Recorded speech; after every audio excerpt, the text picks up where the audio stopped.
Reading really should be looking for at least a win, or at least to smash Kidderminster Harriers. It will be seemed a little bit as a failure if they can't do that. They are leagues above, you know, where Harriers are. So as a prediction, I'm going to go for a crazy skull frenzy game. I'm going to go 5-2 Reading.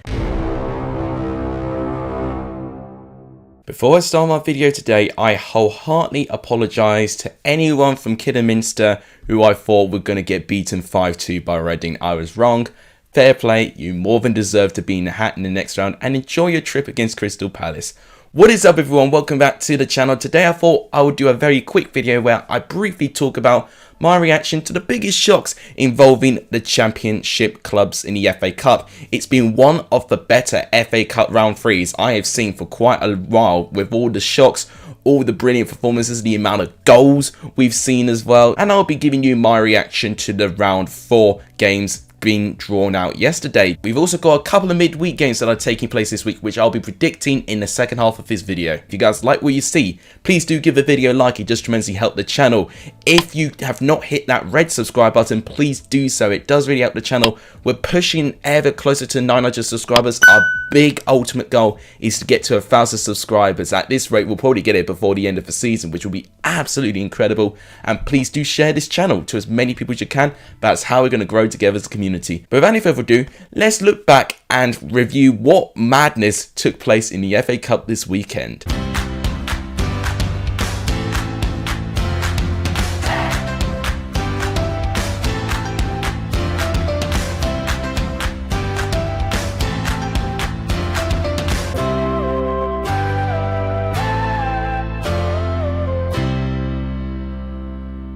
I guess the only place I should really start off is talking about the shock of the weekend, which for me was Kidderminster Harriers 2, Reading FC 1.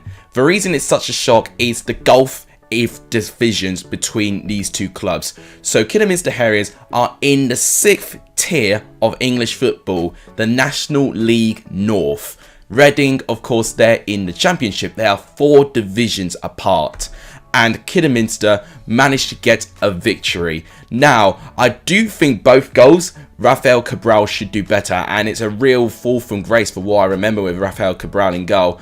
But I have to say, based on the play and the build-up and the determination and crafting their chances and their work off the ball, Kidderminster deserved this. Sam Austin and Amari Morgan-Smith getting the 2 other goals, and I think they were really well earned. Kidderminster had a great performance. Reading, very puzzling, a very bad performance on their part, and I really feel, for me, if this carries on into the league, you know, if there's only going to be one outcome, and it's going to see them getting dragged down into the relegation zone potentially. So Reading need to have a response as soon as they can. Carrying on the trend with a lower league team beating a championship team, we've got to talk about Hartlepool beating Blackpool by 2-1.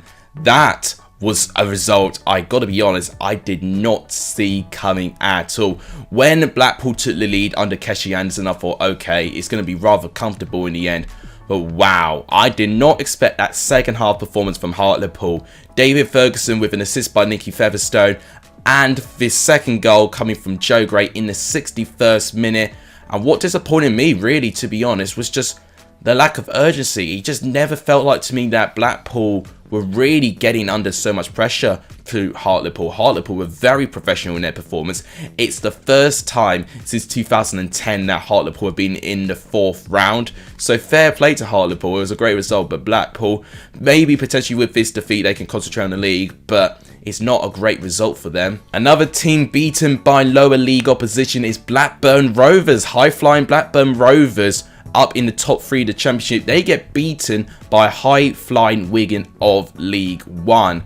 And I did say both of them were really doing well in their league form. It was just going to be interesting to see which team really turned up in terms of their FA Cup form. Max Power, who I do watch from time to time again, being a player that I've respected at Sunderland. He's joined Wigan and he's done really well there. I thought Wigan might have a small chance when, poor Ainsley Pears, he had a bit of a known goal which made it 2-1.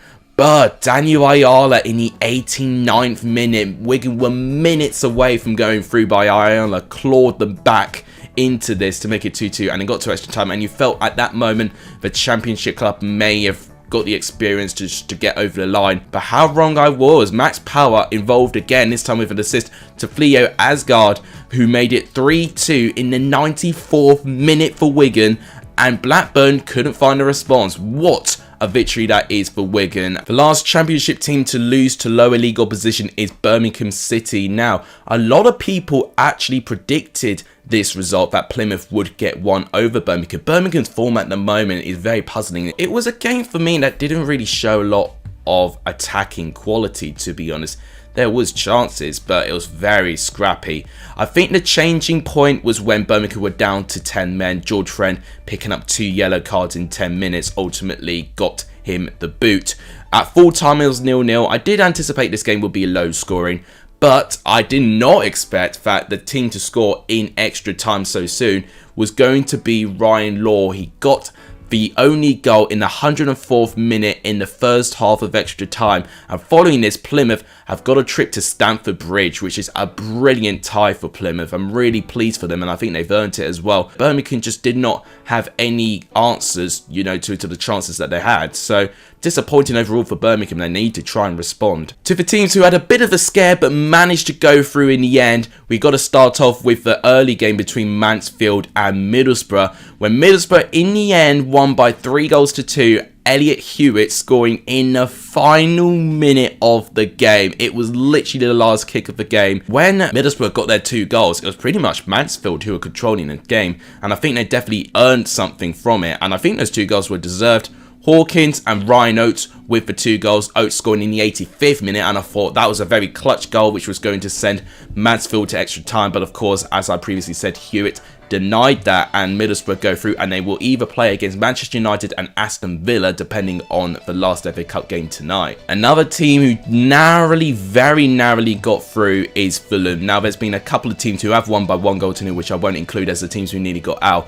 But the point of the matter is Bristol City and Fulham went to extra time, and if it went to penalties, anyone could have had the chance. And I've got to say, Fulham weren't in this game. I thought Bristol City going forward were the better team for pretty much the whole 90 minutes. Fulham definitely had an off day. They did make a couple of changes, especially in their attacking lines. Muniz, I knew, was starting as the striker, and he was a little bit quiet. It went to extra time, and you just felt that with the experience that Fulham had on their bench, if they were going to bring people on, they would make the difference. For instance, Chalobah went off for Harry Wilson. Harry Wilson scored the only goal in the game in the 105th minute, with Cabano getting an assist, who's also subbed on by Keena going off. So 2 substitutes combined, and that was ultimately the difference. It was the squad depth.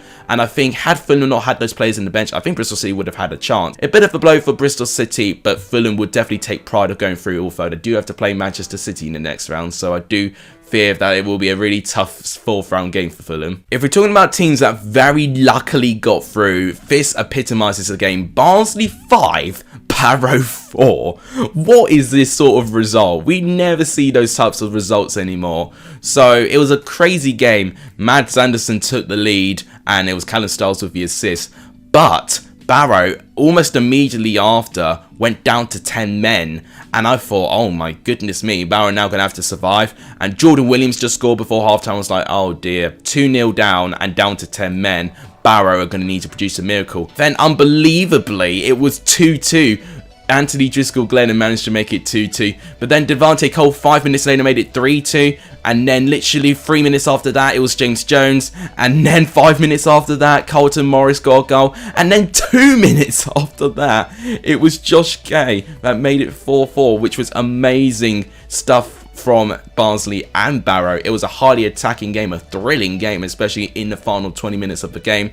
And when it went to extra time, it was very, very tight. But I just felt for me that Barnsley having the extra man on the field could be the difference. It was. Carlton Morris got another goal, and that made it 5-4 in the end. Another team who very narrowly got through was QPR against lower leagued Rotherham United. I did think this would be a chance for an upset. I did predict that this game would end as a draw and as a penalty shootout. I just didn't correctly predict the team that would win the penalty shootout. So QPR won the penalty shootout by 8-7 in the end. It was a very, very tight game actually. We didn't really get a goal until the final couple of minutes of extra time. Now, it was 0-0 full time, 98th minute. Iweke managed to get a goal for Rotherham, so they took the lead, but Lyndon Dykes came in when it was needed. Albert Adoma with the assist, 115th minute, 5 minutes left on the clock, which was 1-1. They won the shootout, and I think QPR will definitely feel that they probably should have done a bit better. Rotherham should have a bit of pride that they pulled off a brilliant performance against QPR. Another all-championship tie, and a team who I think are a bit lucky going through, is Cardiff City. Because when I looked at the attack momentum, it looked like to me that Preston edged it in terms of creating chances. But Cardiff made their chances count, which was very, very important. Isaac Davies took the lead in the 42nd minute. Daniel Johnson equalised from the spot. I looked back at it, I thought not a penalty, but then looking at it again, I think it is a penalty. I think Daniel Johnson earned the penalty, and it was 1-1. And really, when it went to full time 1-1, anyone could have won it. You know, next goal was going to win the game. And then it turned out to be Mark Harris, assisted by James Collins, to make it 2-1 to Cardiff. They are in a hat for the next round, and they got to play against Liverpool. Devastating for Preston. I definitely think they were in this game, and I think Rhino is very, very disappointed. I think the effort was there. They just weren't able to finish their chances, which was ultimately the difference maker in this game. So now we've got to talk about some championship teams who had the best results this weekend, beating really good opposition. We'll start off with Huddersfield Town beating Burnley by 2-1. I mean, this is incredible. I honestly thought that Burnley were just going to hold out for a 1-0 win. They did score first with Jay Rodriguez, who I think is a really, really good player. If he was back in the Championship, it was brilliant for West Brom when he was last there. But I could not expect that comeback from Huddersfield. 74th minute, Josh Koroma got a goal, assisted by Sorba Thomas. And in the 87th minute, Matt Pearson with a header, assisted by Sorba Thomas. Sorba Thomas is incredible, isn't he? I can't stop talking how good of a player he is. And he really dragged Huddersfield through in this game. And Burnley just shows to me that they've lacked this organisation that they once had, this professionalism that they once had in terms of being a very intimidating team to try and break down. They've really lost that. They've developed a bit of an underbelly, which is not great for their season. But Huddersfield, they are really defining the odds, and I'm really, really excited to see where this team goes. Now, unfortunately, only one other Championship team beat a Premier League club, but that Premier League club turned out to be Arsenal, who lost out to Nottingham Forest yet again. I watched this game live, and it was a great performance. It wasn't the best of game when you looked at chances. Both teams, I thought, were a little bit poor creating chances. But Forest stayed in the game. They had a game plan. They wanted to nick a goal, sit back when they did. It was a brilliant goal as well. 83rd minute, Ryan Yates. I mean, where did that cross come from? He literally whipped a cross, which I'd not seen from Ryan Yates a lot this season. Lewis Graben, who was subbed on for Keenan Davis, who made his debut, who I think Keenan Davis, you know, just definitely needs a couple of games just to freshen up a bit. But Lewis Graben coming on made a difference. He got the tap in, which made it 1-0. It was a brilliantly worked goal. But I've got to say, Jed Spence, what a player he was. He was absolutely unbelievable. Not only was he good with pressing, with pace, but his defensive work was absolutely gorgeous. Honestly, he was the best player on the pitch. Colback deserves some praise as well. Brennan Johnson was getting into some really good positions, running in from behind as well. So I was ultimately really impressed with Forest. Arsenal didn't turn up, and they deserved what they got. They didn't have a shot on target, and ultimately, if you don't take this competition seriously and don't have a shot on target against a lower leagued team, then you're going to get dumped out of the competition no matter who your opponent is. So I'll briefly go on to the other results that happened. Coventry beating Derby by 1-0. Very, very close game, tight game, but Dominic Hire managing to get the difference in that game. Millwall lost out to Crystal Palace by 2-1. Very fortuitous lead with a mistake by Jack Butland to give Afobe the goal. But what an unbelievable performance by Michael Elise. This is the sort of player that I really missed in the Championship this year. Scored and assisted on the 2 goals. Unbelievable player Michael Elise was. He definitely was the player that dragged Crystal Palace over the line. Peterborough beat Bristol Rovers by 2-1. Not much I could really say on this game, to be honest. Motdix got the first goal. Bristol Rovers equalised, and I thought, okay, you know, Peterborough getting a bit vulnerable here. But ultimately, Ballymumba managed to get the second goal, Smoldics assisting that game, and I'm glad for Smoldics that he had a really, really good game. West Brom lose out to Brighton by 2-1. They did actually take the lead from Callum Robinson and Colin Grant getting the assist, but the game changed when Kipre did get sent off. 2 yellow cards in 2 minutes. I mean, how could you do that? How can you get 2 yellow cards in 2 minutes?